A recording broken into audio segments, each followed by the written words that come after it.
Ici Antoine Joubert. Aujourd'hui, combien coûte la Fiat 500 électrique 2024, une voiture qui fait un retour sur le marché nord-américain, qui avait été abandonnée en fin d'année 2019. On a commercialisé sur le marché californien uniquement des Fiat 500 électriques de 2015 à 2019, mais chez nous, ça n'avait jamais été offert. On avait des versions à essence qui n'ont pas eu très bonne presse, une fiabilité très hasardeuse, mais un style qui séduisait beaucoup d'acheteurs. Alors, en 2011, 2012, 2013, ce sont des voitures qui ont connu un certain succès, mais par la suite, les ventes se sont vite estompées. Et Fiat est évidemment une marque sur le respirateur artificiel. On a vendu 46 véhicules au Canada tout entier en 2023. 44 véhicules d'entre eux étaient des 500X et il restait 224 Spyder à liquider. Alors, c'est ce qu'on a vendu chez Fiat Canada en 2023. Mais évidemment qu'avec le retour de la 500E, la marque risque de connaître une explosion de ses ventes, même si cette voiture-là ne sera vendue en 2024 que dans 2 provinces canadiennes, soit la Colombie-Britannique et bien sûr le Québec. Alors, sous cette forme, la Fiat 500 avait été remodelée ou repensée pour l'année modèle 2020. Elle est commercialisée en Europe depuis maintenant près de 4 ans, mais on nous l'offre uniquement en 2024 chez les concessionnaires canadiens. Une voiture qui débarque avec une seule motorisation 100% électrique, alors que du côté de l'Europe, on peut obtenir 2 blocs de batterie, donc avec une autonomie moindre que ce qu'on a ici. Autonomie qui est annoncée officiellement à 227 km. Je peux vous dire que vous serez en mesure de faire un peu plus que 227 km dans des conditions idéales, parce que j'estime l'autonomie en ce moment, dans une météo qui est très clémente, à autour de 250 km. Bref, ce n'est pas une autonomie aussi impressionnante qu'avec la défunte Chevrolet Bolt ou avec d'autres voitures compactes de ce genre, mais c'est quand même plus intéressant que ce que propose actuellement la Mini Cooper électrique, le Mazda MX-30, qui sont parmi les véhicules électriques les moins chers du marché. Et bien sûr, avec la Fiat 500E, on vient de redescendre la barre d'un cran au niveau du prix d'entrée d'un véhicule électrique sur le marché canadien. Sur le plan esthétique, la voiture est uniquement offerte en version coupée, pas de cabriolet, pas de modèle à porte à battant arrière comme on offre aussi du côté de l'Europe. Alors, il y a 2 seules versions. La version Red qui est ici, qui est offerte en 3 couleurs, le rouge, le noir, le blanc. Et si vous prenez le noir, le blanc, à ce moment-là, les rétroviseurs seront rouges. Et la seconde version, on la baptise la Prima. À ce moment-là, le rouge disparaît du catalogue pour être remplacé par un rose cendré. La voiture est évidemment plus luxueuse avec sellerie de cuir, volant gainé de cuir à l'intérieur. Vous allez avoir un système audio JBL à 7 haut-parleurs plus performant et plusieurs systèmes d'assistance à la conduite qui sont ajoutés sur cette version-là, mais qui coûtent 5 000 $ de plus. On y reviendra un peu plus tard. Sur le plan du design, évidemment, c'est évolutif par rapport à la Fiat 500 qu'on a connue dans le passé. Une voiture qui est encore très séduisante au niveau de la présentation, mais un peu plus volumineuse et surtout beaucoup plus volumineuse à l'intérieur. Une voiture qui est beaucoup plus confortable à conduire que la Fiat 500 qu'on a connue il y a une dizaine d'années. Plus d'espace pour les épaules. Bref, c'est une voiture qui n'est pas beaucoup plus grosse lorsqu'on la regarde de l'extérieur. À peine quelques centimètres de plus au niveau de la longueur, mais une voiture qui est beaucoup mieux étudiée, beaucoup plus spacieuse. Malheureusement, pas de coffre de rangement à l'avant, bien qu'il s'agisse d'une voiture électrique. On place ici, bien sûr, le moteur électrique et sous la voiture, vous allez avoir le bloc de batterie de 42 kWh qui permet encore une fois une autonomie annoncée à 227 km. C'est une batterie qui, soulignons-le, peut être rechargée jusqu'à vitesse de 85 kW, ce qui veut dire que sur une borne de niveau 3, pour recharger la batterie de 0 à 80 % ça vous prendrait à peine 30 minutes. On dit 35 minutes du côté de chez Fiat. Il faut savoir que si vous rechargez la voiture sur une borne de niveau 2 de 48 ampères à la maison, ça vous prendra 6 heures pour recharger la voiture, donc c'est quand même très raisonnable.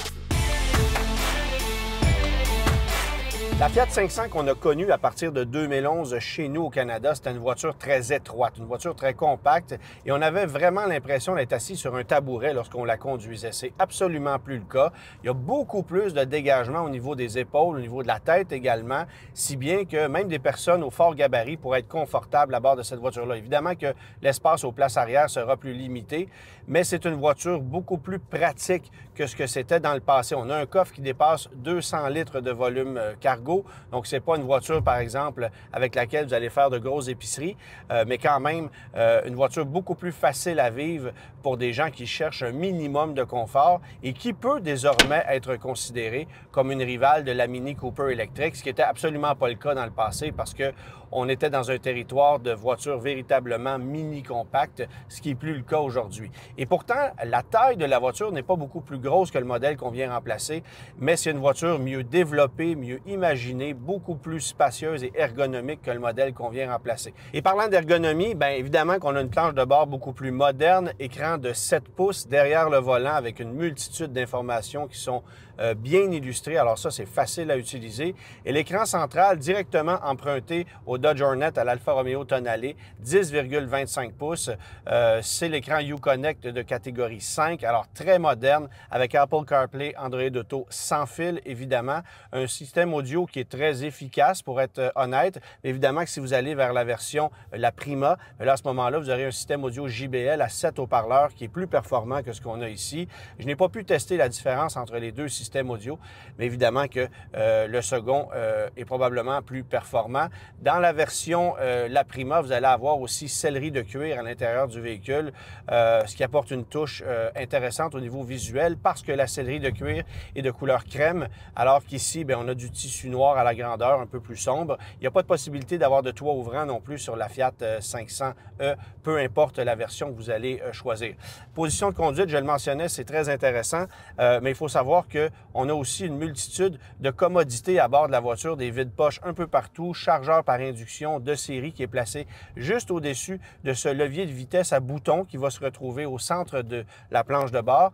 Vous allez aussi avoir une console centrale à l'intérieur de laquelle vous avez des espaces de rangement et surtout un accoudoir, ce qu'on n'avait pas sur la Fiat 500 de précédente génération. Alors ça, c'est un bel ajout au niveau confort.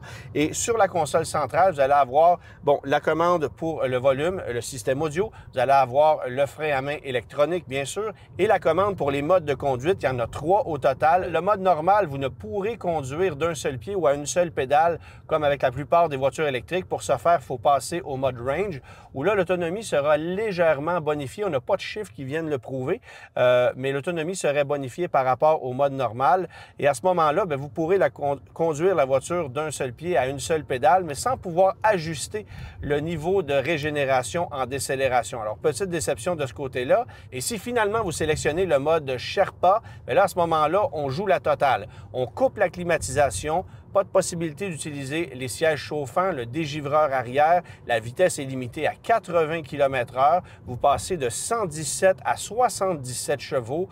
Mais là, à ce moment-là, vous allez avoir une autonomie qui est largement bonifiée. Évidemment qu'avec ce mode-là, on veut optimiser le rendement énergétique. Alors, ça sera utilisé dans des cas un peu plus extrêmes. La plupart du temps, j'imagine que les gens rouleront avec le mode range qui ne vous fait pas perdre de puissance. Il n'y a pas de désavantage à utiliser ce mode-là. Et vous avez évidemment la possibilité de conduire d'un seul pied à une seule pédale, ce que j'aime bien. Comportement routier de la voiture maintenant, c'est très confortable, c'est étonnamment confortable. Pour être moi-même propriétaire d'une Chevrolet Bolt, je peux vous dire que ça cogne moins dur que la Chevrolet Bolt. Les suspensions sont franchement bien calibrées. On a pourtant un essieu rigide à l'arrière, suspension traditionnelle McPherson à l'avant. Il faut dire que la Fiat 500 électrique a cet avantage d'être très légère, du moins pour une voiture électrique, 1342 kg seulement. Alors, c'est 300 kg de moins qu'une Chevrolet Bolt, qui évidemment a plus d'autonomie et une batterie qui est beaucoup plus grande, mais ça permet d'avoir une conduite ici qui est dynamique et beaucoup plus agréable au quotidien que la Chevrolet Bolt, bien honnêtement. Il n'y a pas d'effet de couple en accélération. La voiture va offrir des accélérations initiales qui sont très intéressantes. Ce n'est pas une bombe en accélération, bien sûr, vous l'aurez compris, mais on mentionne chez Fiat que le 0 30 000 à l'heure ou 50 km/h s'effectue en 3,1 secondes. Et c'est tout là qu'on va avoir la puissance parce qu'évidemment, c'est une voiture destinée à un usage majoritairement urbain. Et je peux vous dire que pour se faufiler dans le trafic et pour accélérer promptement lorsqu'on en a besoin, la voiture est capable de le faire. Bien insonorisée, solidement construite, aucun craquement, aucun bruit de caisse. Sièges sont encore une fois très confortables. C'est, bon, évidemment confortable pour le genre de voiture dans lequel je me trouve. Là, on n'est pas à bord d'une Mercedes Classe S, mais c'est une voiture franchement étonnante au niveau de son comportement, de sa conduite. On a une bonne visibilité, à l'exception du fait que le rétroviseur central vient bloquer aux 3/4 avant la vue lorsqu'on conduit la voiture en milieu urbain. Ça, pour moi, c'est un élément qui est un peu gênant. On a souvent vu ça sur des voitures compactes dans lesquelles on est hautement juché et c'est encore une fois le cas. Évidemment, vous pouvez abaisser l'assise du siège et il y a une bonne latitude de ce côté-là, mais c'est un petit irritant au niveau de la visibilité, le rétroviseur central. Sinon, c'est très bien et pas besoin de vous dire que c'est une voiture très maniable, très facile à utiliser. Et je vous dirais qu'un des gros avantages de cette voiture-là, particulièrement en milieu urbain, c'est son cercle de braquage qui est minimaliste. Ça tourne littéralement sur un 10 sous. Je suis moi-même étonné de ce que cette voiture-là peut faire. En fait, elle peut pratiquement tourner sur elle-même tellement le cercle de braquage est étroit.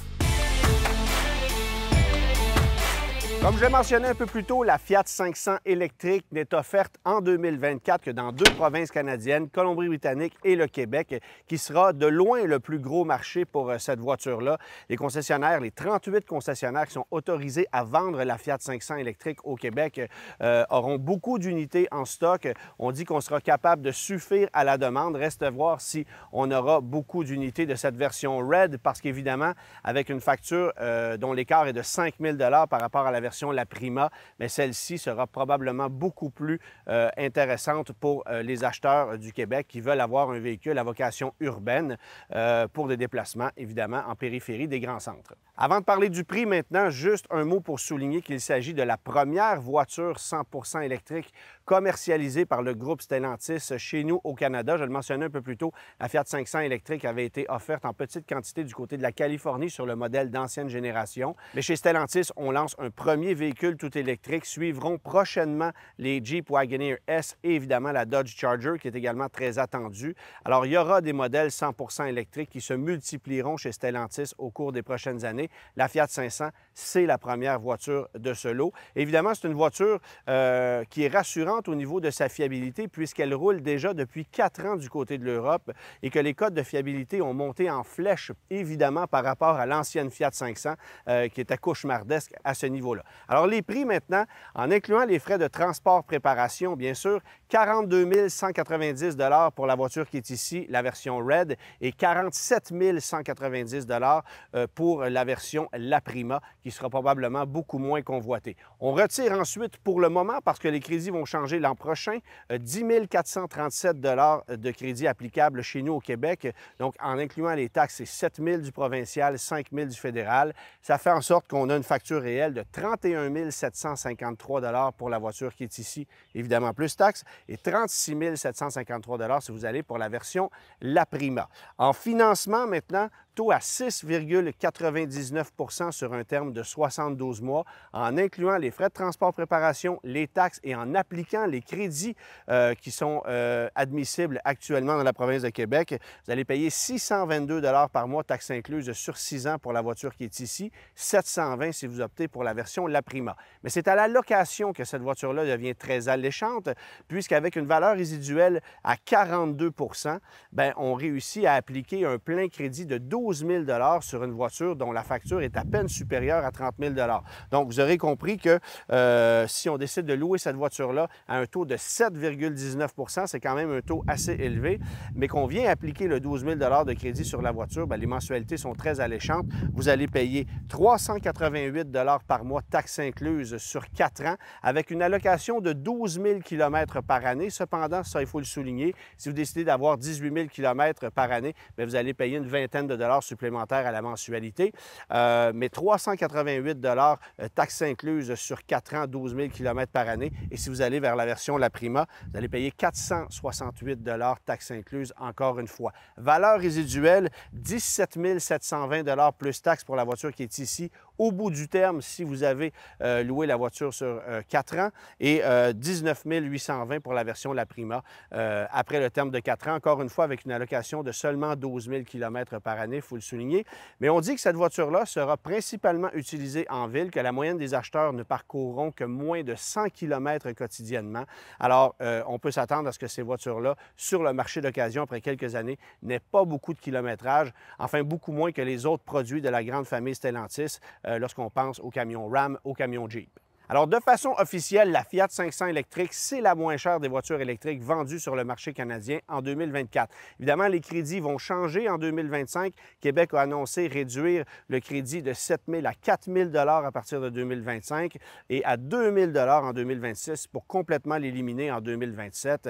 Alors, c'est cette année ou jamais où cette voiture-là pourra être très alléchante au niveau du prix. Avant les frais de transport préparation, on la publicise d'ailleurs sous la barre des 30 000 et c'est la seule voiture qui peut se vanter, électrique bien sûr, d'être offerte sous la barre des 30 000 actuellement sur le marché canadien en tenant compte des crédits gouvernementaux en place. Une voiture qui est donc franchement sympathique, beaucoup plus rassurante que le modèle qu'on a remplacé, qui avait été éliminé en fin d'année 2018 et qui risque de connaître énormément de succès chez nous pour son prix, mais aussi parce que le produit est franchement impressionnant.